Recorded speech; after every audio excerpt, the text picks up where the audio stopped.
당시에 유대인들은 구약의 율법에 여전히 매여져 있었죠. 1세기 그리스도인들, 특히 그리스도인들 중에서도 유대인들은 여전히 구약의 율법에 매여 있었습니다. 우리가 잘 알고 있는 것처럼 사도행전 15장에는 예루살렘 공의회, 1차 종교회인 예루살렘 공의회 장면이 나오는데 그 공의회를 통해서 이방인들에게 율법을 강요하는 것은 옳지 않다. 이방인들은 율법을 지키지 않아도 된다. 즉 할례를 받지 않아도 된다. 그렇게 이야기를 했었지만 여전히 1세기 유대인들은 율법에 매여 있었고 여전히 이 율법을 지켜야 되느냐 마느냐를 가지고서 지속적으로 계속 논쟁이 있었습니다. 그런 유대인들에게 있어서 그들은 예수 그리스도를 믿고 있었고 우리에게 역사하신 그 예수님을 직접 만나기도 했고 또 성령의 임재를 경험했었음에도 불구하고 그들에게 있어서 하나님은 여전히 너무나도 먼 거리에 있는 분이셨어요. 여전히 하나님은 자신들에게 와닿지가 않는 분이었다라는 거죠. 그래서 그들은 여호와의 이름을 부른다거나 또 여호와의 이름을 글로 쓰는 것 그조차도 굉장히 조심스러워했었고 그런 것조차도 굉장히 신성시했었다라는 것입니다.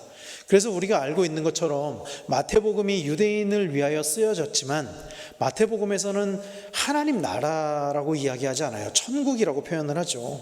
왜냐하면 그들이 하나님의 이름을 언급하는 것, 하나님의 이름을 기록하는 것, 여호와, 야훼를 부른다거나 쓰는 것조차도 그들에게는 굉장히 신성시되는 것이었기 때문에 굉장히 조심스러웠던 것이기 때문에 하나님 나라라고 표현하지 않고 천국, 하늘나라 이렇게 표현을 하거든요.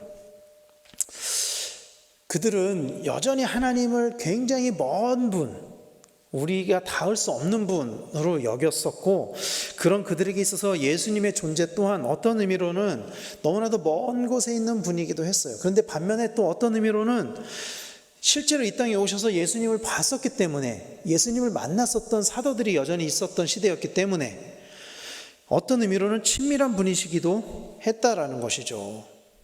그래서 그들에게 있어서 하나님, 예수님은 굉장히 먼 분이시기도 했고 굉장히 어떤 때는 예수님은 친밀하게 여겨지기도 했다라는 것입니다.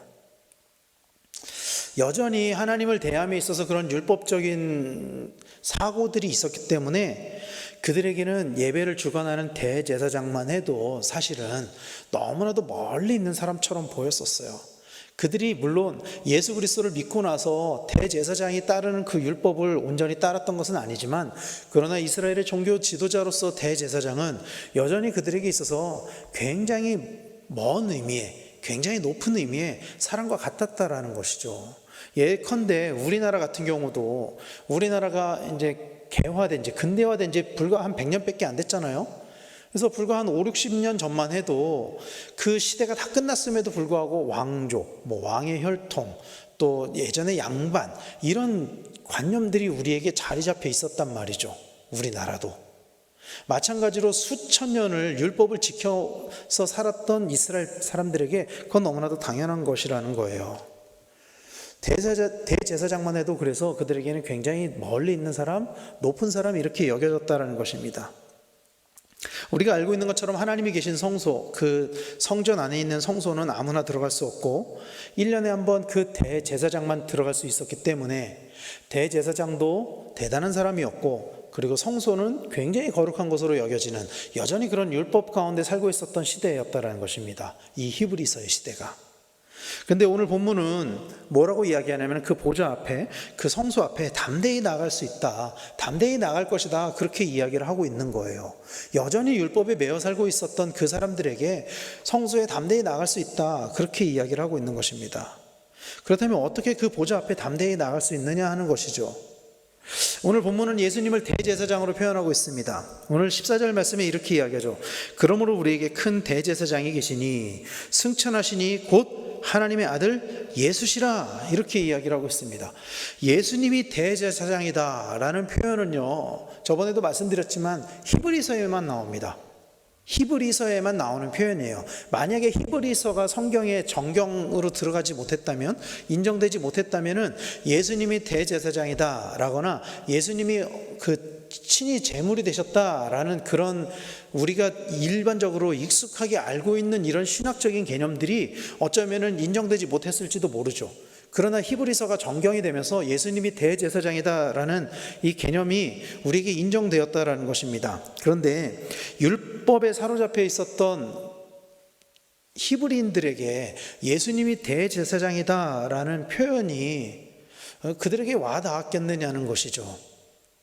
왜 그러냐면 철저히 그들은 우리들과 대제사장과 예수님과 하나님을 이렇게 등급을 나눠서 여겼던 시대거든요. 그래서 히브리서 1장에서는 천사조차도 그 등급 안에 표현을 했었잖아요. 천사가 우리보다 낫다라고 여겨졌었던 시대라고 말씀드렸었잖아요.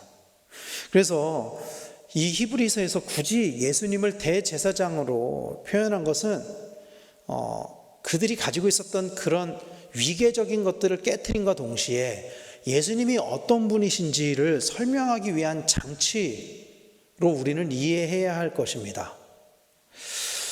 근데 오늘 본문은 예수님을 그냥 대제사장이라고 이야기하지 않고 큰 대제사장이다, 이렇게 이야기를 하고 있어요. 그렇다면 대제사장은 어떤 역할들을 했었고 어떤 사람을 가리키는 사람일까요? 성경에는 대제사장의 역할에 관해서 이렇게 이야기를 합니다. 크게 네 가지를 이야기를 하는데요. 첫 번째는 성소를 감독하고 봉사와 회개를 주관했다, 이렇게 이야기를 하고 있습니다. 열왕기하 22장에 보면 이런 말씀이 있어요. 너는 대제사장 힐기야에게 올라가서 백성이 여호와의 성전에 드린 은 곧 문지킨 자가 수납한 은을 계산하여 라고 이야기를 하고 있습니다. 성전의 모든 것들을 감독하고 또 특히 재정적인 부분들도 감독을 하는 역할을 했었다는 것이죠. 또 우림과 둠밈으로 하나님의 뜻을 물었습니다. 민수기 27장 21절에는 그는 제사장 엘르아살 앞에 설 것이요 엘르아살은 그 제사장 엘르아살은 그를 위하여 우림의 판결로서 여호와 앞에 물을 것이며 그와 온 이스라엘 자손 곧 온 회중은 엘르아살의 말을 따라 나가며 들어올 것이니라, 이렇게 이야기를 하고 있습니다. 우림과 둠밈으로 하나님의 뜻을 물었다라는 것입니다. 우림과 둠밈은 아시는 것처럼 일종의 그 점칠 때 사용하는 돌 같은, 매끈한 돌 같은 것으로 추정이 되는데 이것을 사용하는 역할을 대제사장이 했다라는 것입니다. 그리고 가장 중요한 1년에 한 번 대속죄일에 지성소로 들어가서 백성을 위한 속죄제를 드렸죠. 사실은 이게 대제사장의 가장 중요한 역할이죠. 레위기 16장에 보면 이렇게 이야기합니다. 이는 너희가 영원히 지킬 규례라. 이스라엘 자손의 모든 죄를 위하여 1년에 한 번 속죄할 것이니라. 아론이 여호와께서 모세에게 명령하신 대로 행하니라 라고 하면서 아론의 시대 이후로 모든 백성의 죄를 1년에 한 번 대속죄일에 지성소로 나아가서 그 죄상, 속죄제를 드리는 역할, 이것이 대제사장의 역할이었다라는 것입니다. 그리고 마지막으로 신약 시대에는 산헤드린 공회의 의장의 역할을 했었습니다. 마태복음 26장에는 예수를 잡은 자들이 그를 끌고 대제사장 가야바에게로 가니 라고 이야기를 하고 있습니다. 산헤드린 공회의 의장의 역할도 했다는 것이죠. 그런데 여러분, 이 제사장들의 역할이 성경에 나와 있는데 사실은 그 제사장들을 이야기할 때 그 역할만큼 중요한 또 한 가지 우리가 알아봐야 되는 것은 신분입니다. 신분. 대제사장의 신분이에요. 제사장은요, 레위 지파의 사람이어야만 했습니다. 그리고 대를 이어서 제사장의 직무를 이어갔었죠. 첫 번째 대제사장이 누구였죠? 아론이었습니다. 첫 번째 대제사장은 아론이었고 그의 아들들이 아론의 직무를 이어받아서 제사장의 역할을 했다라는 것입니다. 출애굽기 27장 21절에 보면 아론과 그의 아들들로 회막 안 증거계 앞 휘장 앞에서부터 하면서 쭉 이야기하면서 제사장의 직무를 이야기를 하거든요.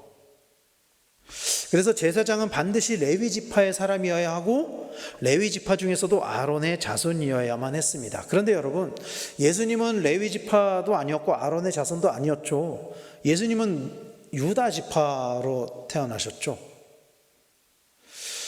그래서 인간의 혈통으로는 사실 예수님은 제사장이 될 수 없습니다. 유대인의 율법에 의하면은. 그러나 혈통이 아닌 직무적으로 예수님은 대제사장의 직무를 감당하셨습니다. 대제사장이 모든 백성의 죄를 가지고 1년에 한 번 대속죄일에 제사함을 받았다면 예수님은 모든 인류의 죄를 가지고 단번에 죄사함을 받게 하셨던 그런 대제사장의 역할을 하셨다. 그래서 오늘 본문은 예수님을 큰 대제사장이다 이렇게 표현을 하고 있는 것이죠. 그리고 그 제사장이 되신 큰 제사장이 되신 예수님에 관하여 15절은 이렇게 이야기를 하고 있습니다. 우리에게 있는 대제사장은 하면서 이 예수님이 어떤 분이신지 이야기를 하는데, 우리의 연약함을 동정하지 못하실 리가 아니요 모든 일에 우리와 똑같이 시험을 받으신 이로되 죄는 없으시니라 이렇게 이야기를 하고 있는 것이죠. 예수님은 우리와 똑같이 육신을 입고 이 땅에 오셨습니다. 그래서 우리가 당한 고난을 똑같이 당하셨고 또 우리가 당하는 어려움도 똑같이 당하셨어요. 오히려 우리가 받았던 고난이나 어려움보다 예수님은 더 큰 시험을 받으셨죠. 더 큰 시험을 받으셨고 더 큰 고난을 받으셨죠. 그런데 그런 예수님과 우리와 크게 다른 점이 하나가 있는데, 그게 예수님에겐 죄가 없다 이렇게 이야기를 하고 있는 것입니다. 예수님에게 죄가 없었기 때문에 예수님은 스스로 대제사장이 되셨고 또 스스로 제물이 되셔서 그 제사의 자리로 나아가신 것이다 라는 것을 믿으시길 바랍니다. 그래서 예수님은 히브리인들의 관념에 의하면 우리보다 월등히 높으신 분이고 월등하게 우월하신 분이시지만 스스로를 낮추셔서 우리 가운데 오신 분이라는 것을 우리는 기억해야만 합니다. 히브리서는 그것을 이야기를 하고 있는 거예요. 그리고 우리와 같은 고난을 당하심으로 우리를 위로하시고 우리를 동정하시는 분이시다, 그렇게 이야기를 하고 있는 것입니다. 우리가 아니라 이 히브리서의 원독자인 1세기에 신앙생활을 했던 그 초대교회 히브리인들에게 이렇게 권면하고 이렇게 위로하고 있는 거예요. 우리보다 뛰어나시니 예수 그리스도께서 우리와 똑같이 육신을 입고 이 땅에 오셔서 우리가 받았던 시험을 똑같이 받으시고 우리가 받았던 고난을 똑같이 받으셨다. 그러므로 그 예수님으로 인해 우리가 위로를 얻을 수 있다. 그리고 그런 긍휼하심을 받기 위해 은혜의 보좌 앞에 담대히 나아갈 것이다 라고 이야기를 하고 있는 것입니다. 오늘 본문은 그런 이야기를 하고 있는 것이죠. 사랑하는 성도 여러분, 우리가 주의 보좌 앞에 나오는 것은 이런 의미가 있습니다. 그것은 오로지 주님을 높이는 것만이 아니라 주님께서 우리의 아픔을 아시고 우리를 위로하시는 장이 되는 것입니다. 우리가 은혜의 보좌 앞으로 나아간다는 것은요, 단순히 우리가 예배를 하나님께 드리는 것만을 의미하는 것이 아니라 이 예배의 자리에서 우리를 위로하시는 하나님, 우리에게 살 힘을 주시는 하나님, 우리를 회복시키는 하나님, 그 하나님의 은혜를 받는 것 또한 의미하는 것이다 라는 것입니다. 그래서 이 예배의 자리에서는 우리가 하나님을 향해서 일방적으로 예배를 올려드리는 것만 있는 것이 아니라 하나님이 우리에게 주시는 은혜, 위로, 평안함, 회복됨, 이것이 쌍방으로 이루어지는 자리라는 거예요. 예배의 자리가. 그리고 그 중간에 그 역할을 하시는 분이 예수 그리스도시다, 성경은 이야기를 하고 있는 것입니다. 예수님께서는 이것을 위해서 이 땅에 오셨습니다. 예수님께서는 이것을 위해서 이 땅에 오셨어요. 예수님께서 먼저 고난을 당하심으로 고난을 당하는 성도에게 위로를 주기 위해서, 그리고 그 사이에 중간자적인 역할을 하기 위해서 이 땅에 오셨다라는 것입니다. 1세기 그리스도인들은 여러 가지 고난을 당하고 있었어요. 특히 네로박해를 당하고 있었던 그리스도인들은 물리적인 고난을 당하고 있었고, 그로 인해서 수많은 그리스도인들이 예수님을 버리고 배교를 하는 일들이 있었다라는 것입니다. 히브리서는 그런 위기에 있는 그리스도인들에게 우리를 구원하시는 예수님을 이야기를 하고 있는 것이에요. 그리고 예수님을 통하여만 하나님께 나아갈 수 있고, 예수님을 통하여만 하나님이 우리에게 주시는 위로와 참된 평안을 얻을 수 있다, 그렇게 이야기를 하고 있는 것입니다. 그리고 1세기를 살고 있는 그리스도인들에게만 이야기하는 것이 아니라 21세기를 살고 있는 우리에게도 동일하게 그렇게 이야기를 하고 있다라는 것을 믿으시길 바랍니다. 그래서 히브리서에서는 예수님이야말로 궁극적으로 우리 죄인들의 죄의 문제를 완전하고도 영구히 해결하신 영원한 대제사장이다. 예수님이야말로 우리에게 정말로 하나님 나라를 우리에게 주시는 분이시다. 진짜 위로, 진짜 평안, 우리가 이 땅에서 목숨을 걸고 신앙생활을 해야 할 그 이유, 하나님 나라, 그것을 대제사장 되신 예수님께서 영구히 해결하셨다. 우리의 죄 문제를 그렇게 이야기를 하고 있는 것입니다. 히브리서 5장 5절에는 이렇게 이야기를 해요. 또한 이와 같이 그리스도께서 대제사장 되심도 스스로 영광을 취하심이 아니요 오직 말씀하신 이가 그에게 이르시되 너는 내 아들이니 내가 오늘 너를 낳았다 하셨고, 또 히브리서 6장 20절에서는 그리로 앞서가신 예수께서 멜기세덱의 반차를 따라 영원히 대제사장이 되어 우리를 위하여 들어가셨느니라. 이렇게 이야기를 하고 있습니다. 영원히 들어가심으로 영원히 우리의 죄, 영구히 우리의 죄를 사해 주셨다. 사랑하는 성도 여러분, 인간은 우리의 죄를 사해 줄 수 없습니다. 그 어떤 사람도 우리의 죄를 사해 줄 수 없습니다. 그래서 내가 예수다, 내가 메시아다 이야기하고 있는 사람들, 우리가 다 이단이라고 이야기하잖아요. 사입이라고 이야기하잖아요. 왜냐하면 그 어떤 인간도 우리의 죄를 사해 줄 수 없어요. 왜냐하면 죄가 없는 인간이 없기 때문이에요. 죄 없는 인간이 없기 때문입니다. 그러나 죄 없으신 예수님께서는 영원한 대제사장이 되셔서 오늘도 우리의 죄의 문제를 사해 주시고 계신다라는 사실을 믿으시기를 축원합니다. 그리고 이것이 나는 오늘 죄를 안 짓고 있는데요, 나는 오늘 그렇게 큰 죄를 짓지 않았어요, 이렇게 이야기할 것이 아니라 그렇게 우리의 죄를 끊임없이 사해 주시고 영구히 해결해 주시는 그 예수 그리스도, 예수님이 계심으로 말미암아 우리가 하나님 앞에 나아갈 수 있게 되었다. 이것이 오늘 우리에게 예수님이 대제사장이 되신 가장 큰 의미가 된다는 것을 믿으시길 바랍니다. 예수님이 대제사장이 되셨기 때문에 우리가 하나님 앞에 나아갈 수 있게 되었다라는 거예요. 그런 은혜가 우리 안에 넘치게 되기를 간절히 축원합니다. 그래서 그 예수님께서 우리를 위해서 이 땅에 오심이 우리에게 날마다 믿어지고, 또 그 예수님을 온전하게 우리가 믿음으로 말미암아 우리에게 참된 위로와 안식, 평안이 주어지는 성도님들이 되시기를 축원합니다. 혹시 우리에게 기도의 제목들, 어려운 문제들이 있다면은 여러분, 우리보다 앞서서 하나님 앞에 나아가신 그 예수님을 의지함으로 주님 앞에 담대히 나아가시기를 바랍니다. 그때 하나님께서 예수님을 통하여 나아간 우리들을 만나주시고 우리를 위로하시고 우리에게 참 평안을 주시고 우리에게 하나님 나라를 허락하실 줄로 믿습니다. 그렇게 날마다 주님 앞에 나아가고 날마다 주님 앞에 믿음으로 신앙생활을 하시는 우리 성도님들 다 되시기를 예수님의 이름으로 간절히 축원합니다. 기도하겠습니다.